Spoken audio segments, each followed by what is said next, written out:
जय हिंद दोस्तों, कैसे हैं आप सभी लोग। आशा करता हूं कि आप सभी लोग अच्छे होंगे। दोस्तों यूपीपीसीएल यानी कि Uttar Pradesh power corporation limited में असिस्टेंट अकाउंटेंट के पोस्ट पे वैकेंसी निकली है दोस्तों, यानी कि सहायक लेखाकार के पोस्ट पे वैकेंसी निकली है, जैसा कि आप सभी को मालूम है दोस्तों।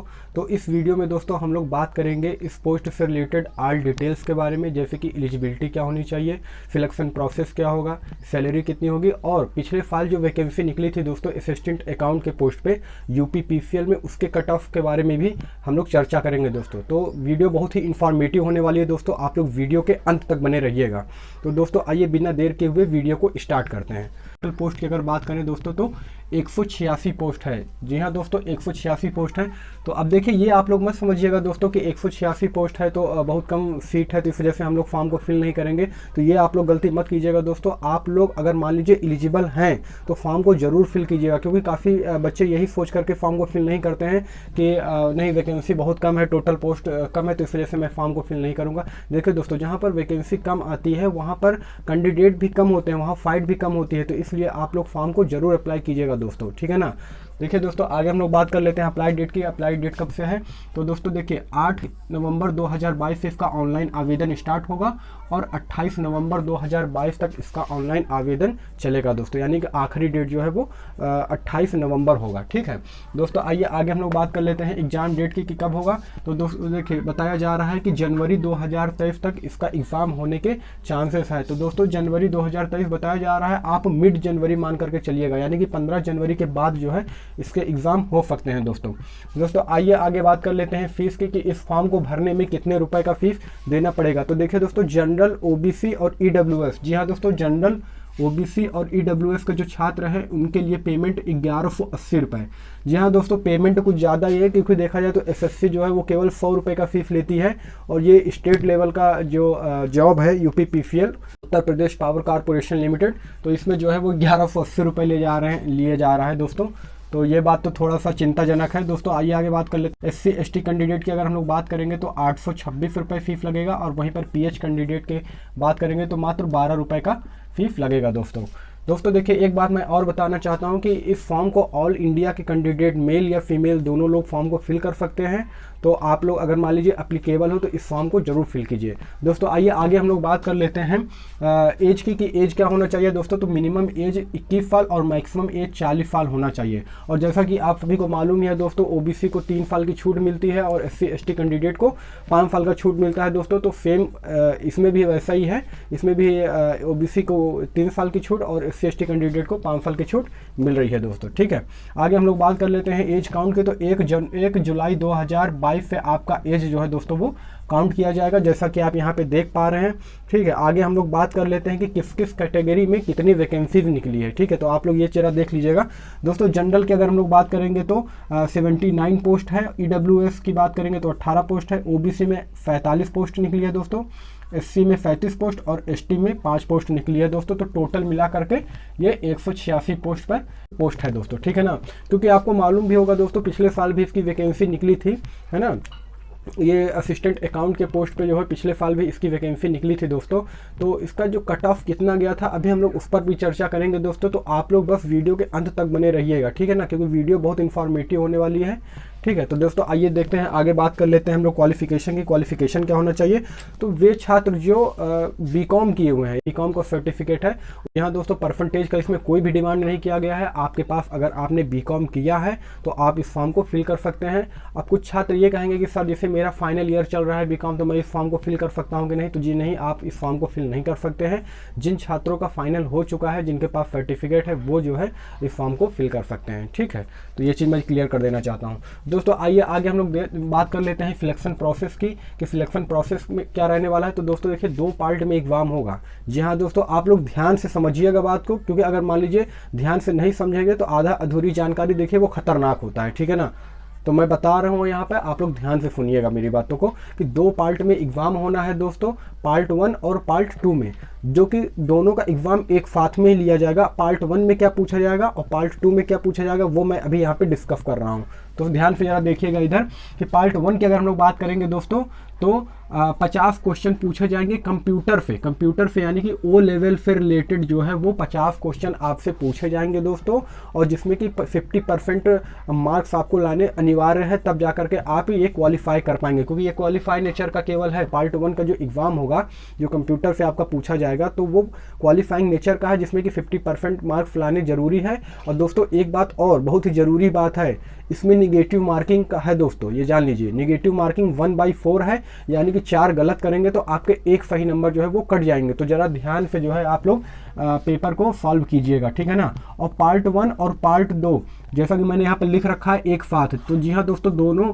एग्ज़ाम एक साथ होंगे, ठीक है ना। तो इस चीज़ को आप लोग ध्यान दीजिएगा। अगर मान लीजिए आप लोग पार्ट 1 को क्वालिफाई नहीं कर पाते हैं तो आप पार्ट 2 में एलिजिबल नहीं होंगे, ठीक है ना। यानी कि पार्ट 2 में आप फिर पेपर नहीं दे सकेंगे, वहीं से आपको डिस्क्वालीफाई कर दिया जाएगा।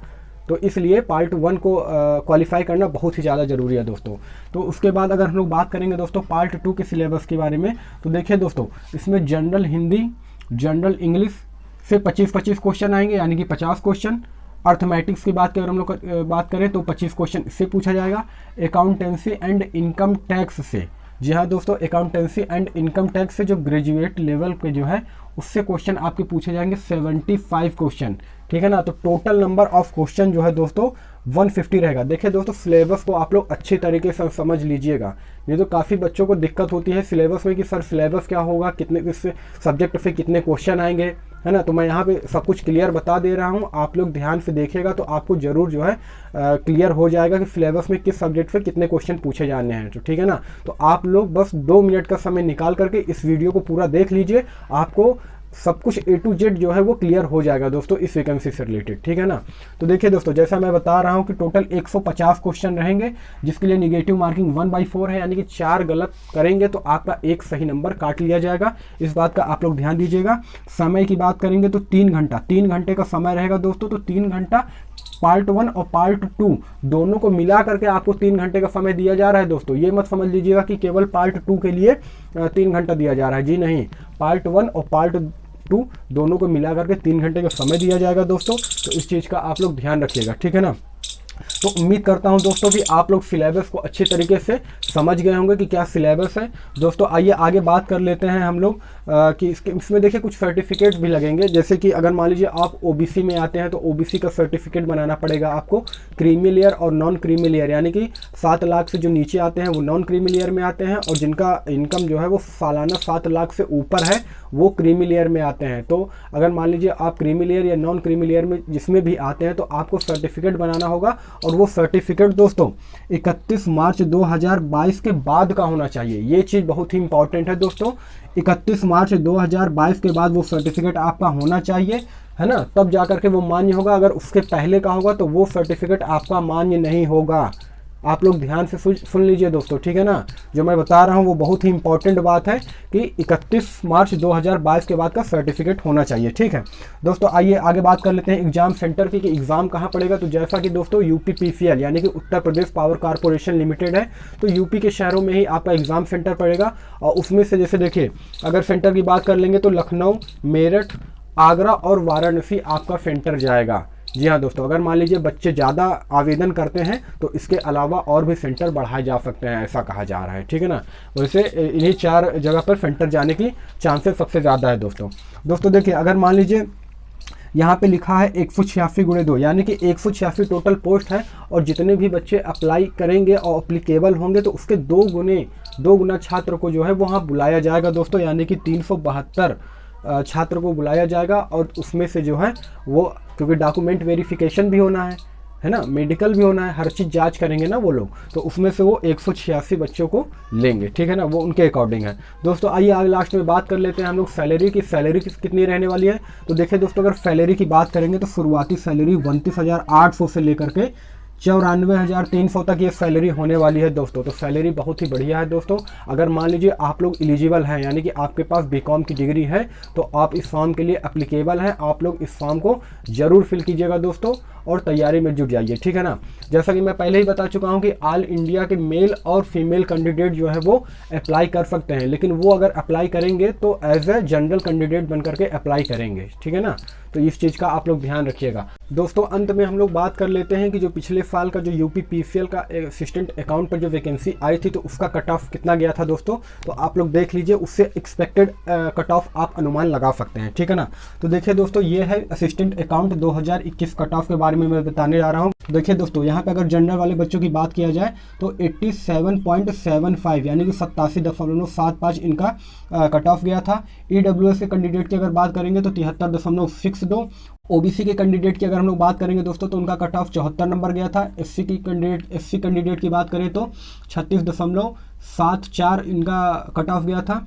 एसटी की बात करें तो 31.79 और पीएच कैंडिडेट की अगर बात करेंगे तो 49.68 इनका कट ऑफ गया था दोस्तों। तो एक्सपेक्टेड कट ऑफ आप लोग उसी हिसाब से समझ जाइए कि इस बार कितना जाना है, ठीक है ना। तो दोस्तों ये थी जानकारी UP PCL Uttar Pradesh power corporation assistant account यानी कि सहायक लेखाकार की। दोस्तों अगर मान लीजिए वीडियो आपको अच्छा लगा, इन्फॉर्मेटिव लगा, तो आप लोग वीडियो को लाइक कीजिएगा दोस्तों, क्योंकि वीडियो बनाने में काफ़ी मेहनत लगती है दोस्तों।